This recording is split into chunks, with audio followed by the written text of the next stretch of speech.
update di akhir November 2024 ini, waspada tentang 5 modus ya penipuan debt collector pinjol bodong. Nih ya, simak video ini sampai habis. Assalamualaikum warahmatullahi wabarakatuh. Kembali lagi bersama saya di sini. Apa kabar kalian semua? Semoga dalam keadaan sehat walafiat dan selalu dimudahkan rezekinya. Di video ini saya akan membahas kenali 5 modus penipuan debt collector pinjol bodong. Jadi di sini bukan hanya ibaratnya kadang banyak lah ya nasabah-nasabah pinjol itu ditipu sama jasa-jasa, tapi ada juga yang namanya debt collector melakukan penipuan. Seperti contohnya memberikan keringanan gitu kan, potongan sampai 50%. Awas, hati-hati, waspada. Ya, untuk teman-teman yang memang punya permasalahan pinjol, waspada hal ini. Kenali di sini ada 5 modusnya. Ya, kalian harus mengetahui satu persatu supaya kalian tidak mudah tertipu. Oke, apa sih itu semua ya teman-teman? Oke, sebelum itu yang baru bergabung tentunya bantu channel ini untuk berkembang dengan cara klik tombol subscribe yang ada di bawah dan juga bunyikan notifikasi loncengnya supaya saat upload video terbaru kalian mendapatkan pemberitahuannya. Dan untuk teman-teman yang masih gali lubang tutup lubang, yang butuh bimbingan, edukasi, pendampingan gagal bayar supaya lebih aman, silakan konsultasi aja langsung ke WA yang ada di deskripsi video. Di sini kita akan membimbing teman-teman, mendampingin bebas dari jeratan pinjol ini dengan cara aman. Oke, kita lanjut membahas topik kali ini. Di sini bukan hanya ibaratnya oknum-oknum penipuan kayak jasa-jasa teman-teman, tapi debt collector pun banyak yang memang melakukan penipuan-penipuan. Ya, di sini ada 5 modus yang bisa kalian ketahui ya, karena modus ini memang sudah pernah terjadi ke nasabah-nasabah pinjaman online. Jadi kalian harus mengenali modus-modus tersebut ya, supaya kalian nanti paham dan tidak mudah tertipu sama mereka. Oke, di sini saya akan tampilkan aja langsung teman-teman di samping kanan sini ya. Kita lihat aja langsung. Nah, di sini beritanya ada di website jelas teman-teman. Ini dibuat 24 November 2024. Jadi 2-3 hari yang lalu teman-teman ya. Di sini lihat judulnya, waspada, kenali 5 modus penipuan debt collector pinjol bodong agar kamu tidak menjadi korban. Karena di sini pasti sudah ada yang pernah menjadi korban ya. Kita scroll aja teman-teman ya. Nah, ini bagi para peminjam maraknya penipuan yang dilakukan oleh debt collector lapangan, awas ya. Lihat, pinjol bodong perlu diwaspadai. Modus-modus penipuan ini terbilang berbahaya dan dapat merugikan nasabah yang terjerat.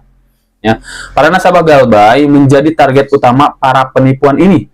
Oleh karena itu penting bagi Anda untuk memahami ciri-ciri dan modus operandi mereka agar terhindar dari kerugian. Kita scroll lagi ke bawah teman-teman. Di sini berikut ada 5 modus penipuan yang sering dilakukan oleh debt collector. Nah, kita langsung aja lihat. Yang pertama adalah metode pembayarannya yang tidak lazim. Ya, debt collector pinjol bodong biasanya meminta pembayaran hutang dengan cara yang tidak biasa.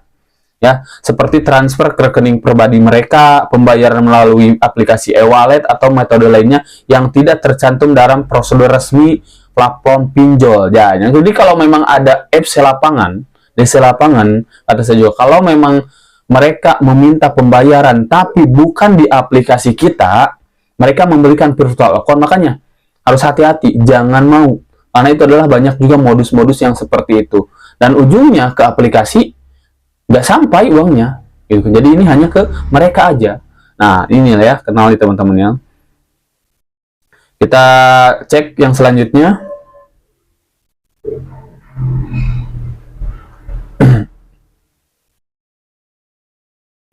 Nah, ini yang kedua yang banyak dilakukan oleh para DC ya, debt collector. Lihat, menawarkan diskon atau keuntungan yang menarik teman-teman seperti itu. Nah, ini penipuan ini sering menawarkan diskon besar. Kayak ibaratnya ada juga kan banyak sekali menawarkan diskon sampai 50% gitu. Ataupun penghapusan sebagian hutang kepada nasabah galbay. Nah, tawaran ini bertujuan untuk merayu nasabah agar cepat melakukan pembayaran tanpa verifikasi terlebih lanjut. Nah, ada nih banyak ya yang mengalami hal seperti itu tuh banyak ya. Itu harus hati-hati. Yang ketiga, tidak memiliki bukti uang yang sah, hutang yang sah. Ya, kadang datang itu menunjukkan lewat handphone ataupun lewat apa. Karena banyak nih, ada yang udah 1 tahun 2 tahun galbay tiba-tiba ada DC datang ke rumah. debt collector datang ke rumah dengan ibaratnya hanya bawa selembar kertas dengan kadang tulis tangan gitu kan. Nah itu hati-hati teman-teman. Bisa modus-modus oknum-oknum penipuan seperti ini, bodong. Ya, intinya kalau pembayaran hanya melalui aplikasi juga gitu kan. Jangan sampai ibaratnya bayar ke mereka.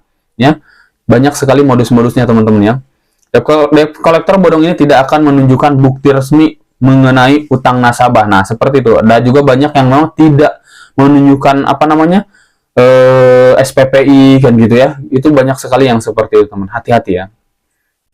Kita langsung lanjut.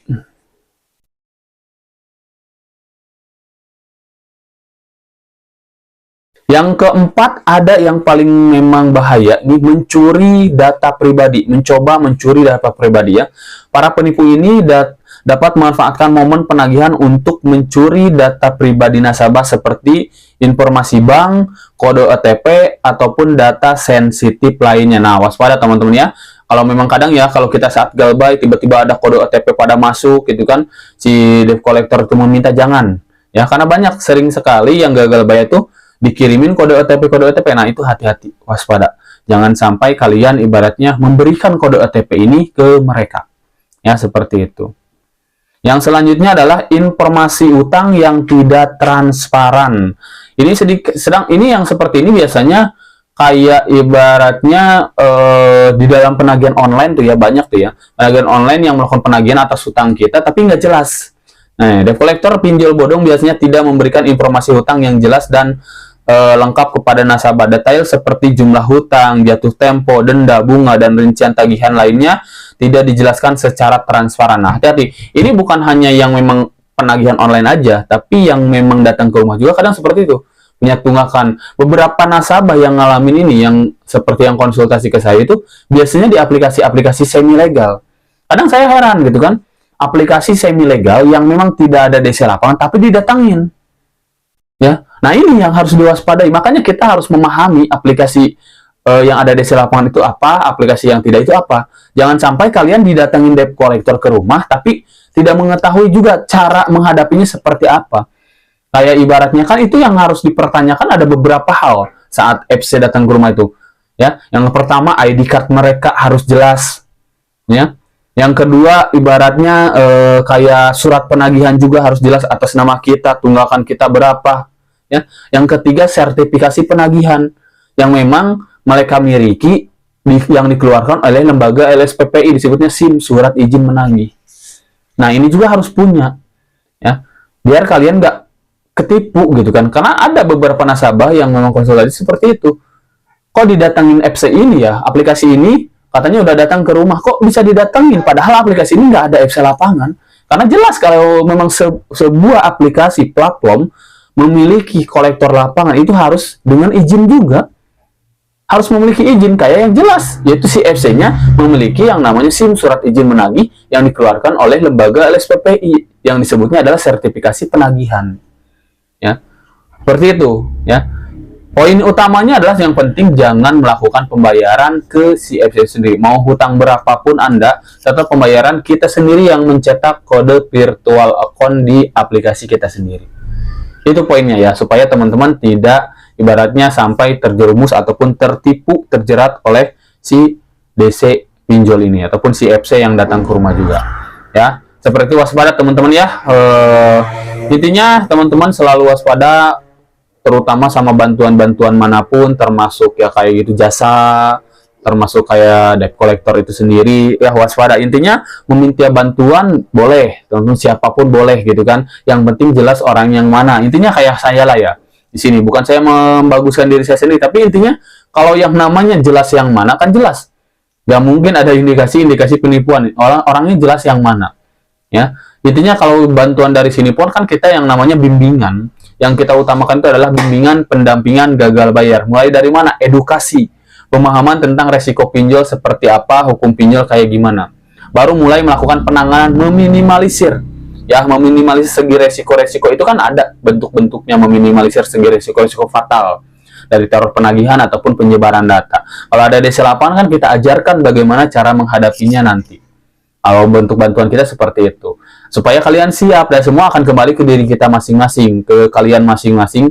Di saat kalian siap sebenarnya nggak perlu bantuan siapapun. poinnya di sana teman-teman ya. Tapi kalau memang belum siap, belum paham, memang perlunya edukasi. Ya, seperti itu teman-teman ya. Oke, mungkin sedikit informasinya, mudah-mudahan bermanfaat ya. Sebelum saya pamit, sekali lagi yang butuh bimbingan, yang mau konsultasi utamanya silakan aja ke WA yang ada di deskripsi video ya. Oke, saya pamit. Assalamualaikum warahmatullahi wabarakatuh.